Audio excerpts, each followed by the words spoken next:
തേനാ പ്രശ്നം. ഞാൻ വിചാരിച്ച റാണിക്കെത്തുമെന്ന് പറഞ്ഞത്.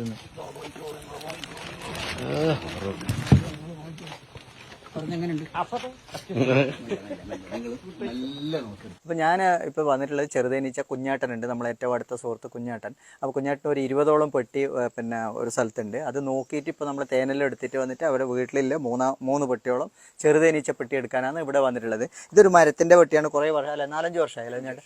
5 വർഷമായിട്ട് നമ്മൾ കുഞ്ഞാട്ടൻ്റെ അടുത്തില്ല, പക്ഷെ ഇതുവരെ പിരിച്ചില്ല. തേനെടുത്തല്ലാണ്ട് കുഞ്ഞാട്ടൻ പിരിച്ചില്ല. ചെറുതേനീച്ചയുടെ നിയമം അങ്ങനെ പറഞ്ഞാൽ എല്ലാ വർഷവും പിരിക്കണം. നമ്മൾ പിരിച്ചില്ലെങ്കിൽ അവർ പിരിഞ്ഞു പോകും. അപ്പൊ നമുക്ക് വമ്പിച്ച നഷ്ടമാണ്. ഇപ്പൊ 5 കൊല്ലമായിട്ട് കുഞ്ഞാട്ടിൻ്റെ അടുത്ത് 5 പെട്ടി ഉണ്ടെങ്കിൽ അത് ഈ വർഷം 10 പെട്ടിയാവും, അടുത്ത വർഷം അത് 20 ആവും, പിറ്റത്തെ വർഷം 40 ആവും. അങ്ങനെ മൾട്ടിപ്ലിക്കേഷൻ ആയിക്കൊണ്ട് പോകും. അപ്പോൾ അങ്ങനെയാണ് നമുക്ക് ഇതിൻ്റെ ലാഭം വരുന്നത്. അത് നമ്മൾ മറക്കാതെ എല്ലാവരും, ഈ വീഡിയോ കാണുന്ന എല്ലാവരും അത് ഒരു വർഷത്തിലൊരിക്കൽ ഇത് പിരിക്കുന്ന കാര്യത്തിൽ യാതൊരു ഉപേക്ഷയും വിചാരിക്കരുത്. തേനീച്ച എടുക്കുന്ന സമയത്ത് നമ്മൾ ടൂൾസ് എല്ലാം ഒരുക്കി വെക്കണം. ഒന്ന് ഉളി, പിന്നെ ഒരു കുത്തിരുമ്പ്, പിന്നെ ഒരു ഉളി, പിന്നെ ഒരു ഹാമർ, അതുപോലെ പിന്നെ ചെറുതേൻ എടുക്കുന്ന മാത്രം ഒരു കത്തി, അതുപോലെ ഒരു പഴയ ബ്രഷ്. അപ്പോൾ അത് 2 കൊല്ലമായിട്ട് 5 കൊല്ലമായിട്ടുള്ള മണ്ണും പൊടിയെല്ലാം ഇതിനകത്തുണ്ട്. അതെല്ലാം നമ്മളെ തേനിലേക്ക് വരും. അപ്പോൾ കുഞ്ഞാട്ടൻ തന്നെ അത് ശരിയാക്കുന്നുണ്ട്. പിന്നെ നമുക്ക് വേണ്ടത് റാണീനെ ഇടുന്ന ഒരു പാത്രം. റാണീനെ കിട്ടിയാൽ നമുക്ക് പാത്രത്തിൽ ഇടണം. പിന്നെ റാണി മുട്ട കിട്ടിയാൽ റാണി മുട്ട കെട്ടാൻ ഒരു പാത്രം. നമ്മൾ ഒരുക്കി വെക്കണം. അതിന് ഈർക്കിൽ നന്നായിട്ട് കടിക്കുന്നവരാണ് ഒന്ന്. പിന്നൊന്ന് ഒരു തേൻ ഒരു പിന്നെ ഓർഡറിൽ വെക്കൂല ഇവർ. ഇങ്ങനെ കുഴച്ച് വെച്ചിട്ടുണ്ടാവും. പിന്നെ അങ്ങനെ കുറേ പ്രത്യേകത ഉണ്ട്. നല്ല മണമായിരിക്കും. തേൻ്റെ ഉള്ളിൽ കേൾക്കുമ്പോൾ നല്ലൊരു മണം വരും.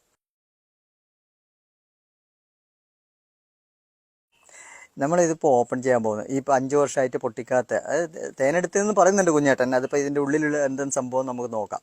ഇത് പൊട്ടി കഴിഞ്ഞാൽ ചിലപ്പോൾ 1-2 പെട്ടിയാക്കി നമുക്ക് മാറ്റാൻ പറ്റും.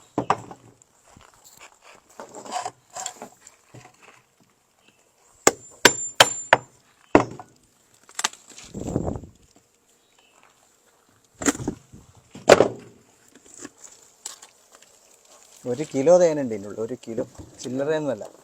ഇത് നമുക്കിപ്പോൾ റാണീനെ കിട്ടി. ഇപ്പോൾ നല്ല ഏറ്റവും നല്ല കൂടാണ്. 1 കിലോയിൽ കൂടുതൽ തേനീച്ചാണ്ട്. വേണമെങ്കിൽ റാണീനെ കാണാം.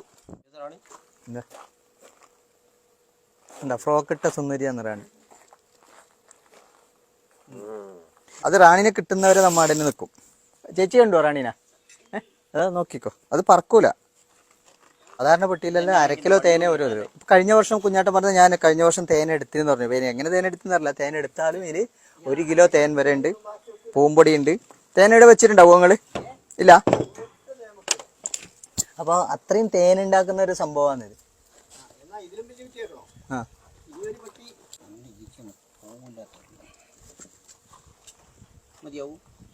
നന്നായിട്ട് കെട്ടിക്കോളും. പ്ലാസ്റ്റിക് കൊണ്ട് കെട്ടി അത് അടന്നു വരൂലേ. ഇതിൻ്റെ പ്രത്യേകത ഉണ്ട്. ഈ ഒരു തേനീച്ച മുട്ട ഓരോ മുട്ടയും പൊട്ടാതെ വരും. മറ്റതെല്ലാം പൊട്ടിക്കൊണ്ടിരിക്കും മുട്ട. മനസ്സിലായോ? ഞാൻ ചോദിക്കുന്നത് നമ്മുടെ പെട്ടിക്ക് ചെറുപ്പമുണ്ടോ? ഏത് ഏതിന്? ഈ പെട്ടിക്ക് രോഗമുണ്ട്. ഇതാ രോഗം വന്നിട്ടുണ്ട്. ഇതാ ഇവിടെ കണ്ടു ഒരു കളറ്. ഇതൊരു ക്യാൻസർ പോലത്തെ. ആ ഭാഗം തേൻ വെക്കൂല അവർ. കണ്ടോ ഇത്ര ബാക്കിയാക്കി. ഈ സ്ഥലത്തൊന്നുമില്ല ഈ തേൻ വെച്ച സ്ഥലത്ത്. അപ്പോൾ അതുകൊണ്ട് ആ പെട്ടി മാറ്റണം. പക്ഷെ ഇങ്ങനെ കാലി പെട്ടിയാക്കിയിട്ട് തൂക്കാം. അതിൽ വന്നിട്ട് കയറും ചിലപ്പോൾ. ഏറ്റവും വലിയ പ്രധാന പ്രശ്നമാണ് നമ്മൾ ആ റാണീനെ കിട്ടിയത്. അത് കിട്ടിക്കഴിഞ്ഞാൽ പണി തീർന്നു തേനീച്ച പെട്ടിയിൽ.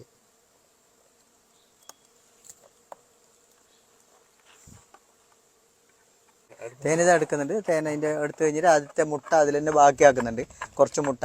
അപ്പോൾ അച്ചായൻ പറഞ്ഞാൽ അത് തന്നെ വേണം. ഈ പെട്ടി അയാൾക്ക് നിർബന്ധം തന്നെ. ഇത് പണ്ട് കാലത്തുണ്ടായ പെട്ടിയാണ്ട് 1 കിലോ തേൻ കിട്ടുന്നുണ്ട്. അത് വേണമെന്ന്. അപ്പോൾ അതിൽ പല രോഗങ്ങളും വന്നിട്ടുണ്ട്.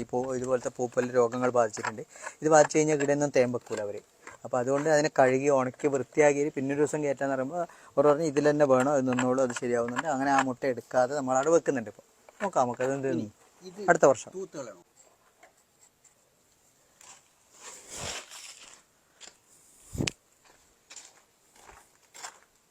ഇത് റാണി, അത് റാണി മുട്ട.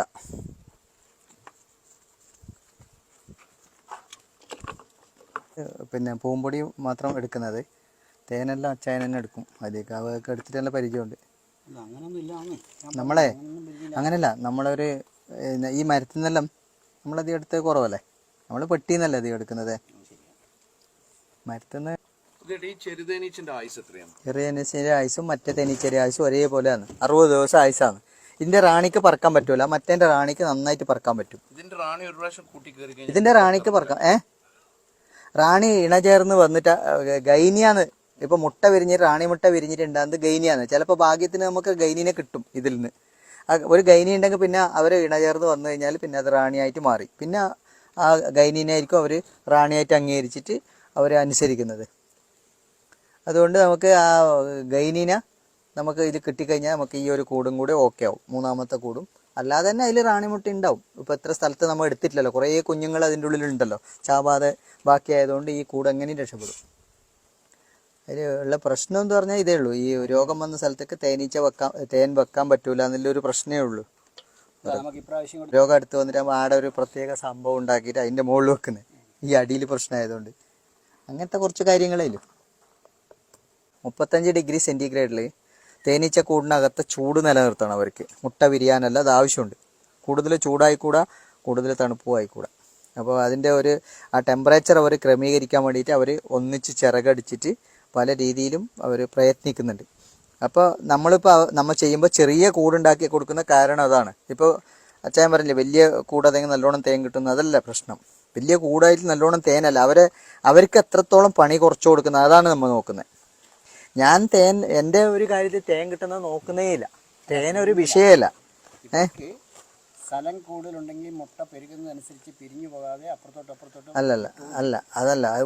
ഇത് സ്ഥലം കൂടുതലുണ്ടെങ്കിൽ അവർക്ക് ഇതിനെ നിയന്ത്രിക്കാൻ പറ്റൂല. ഇതിൻ്റെ ഉള്ളിൽ ഒരു പാളി ഉണ്ടാക്കും. അപ്പോൾ ഇനിയിപ്പോൾ എന്താക്കും എന്നറിയാം, ഇനിയിപ്പോൾ നിങ്ങൾ ഇതിനുള്ളിൽ വെച്ചാൽ ഇതിൻ്റെ ഇങ്ങോട്ടൊരു മറയുണ്ടാക്കും, ഇതുപോലത്തെ ഈ മെഴുകിൽ. ഇത് പാളയല്ലേ വെച്ചത്?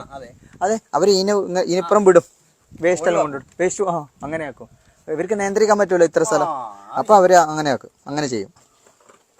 അപ്പോൾ ഇത് ഏറ്റവും നല്ലൊരു പട്ടിയായിട്ടാണ് നമ്മൾ കാണുന്നത്. ഇപ്പോൾ ഒരു ബോക്സ് ഇതിനകത്തുണ്ട്, 2 നമ്മൾ വേറെ വെച്ചു. അതുകൊണ്ട് ഏറ്റവും നല്ലൊരു ബോക്സ് പന്നിമൂക്കൻ എന്ന് പറയുന്ന ഒരു ജാതിയാണ് ഈ തേനീച്ച. 22ഓളം തേനീച്ചകളില്ലെങ്കിൽ പന്നിമൂക്കൻ എന്ന് പറയുന്ന ജാതിയാണ്. നല്ല തേനുണ്ടാക്കും, നല്ല കുത്തും കിട്ടും, ഈച്ചക്ക് വലിപ്പം കൂടുതലുണ്ടാവും. ആ ഒരു പ്രത്യേകതയും കൂടി ഇതിനുണ്ട്.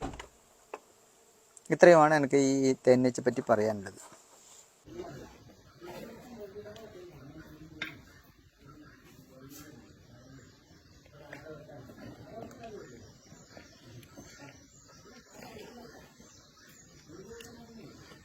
Thank you.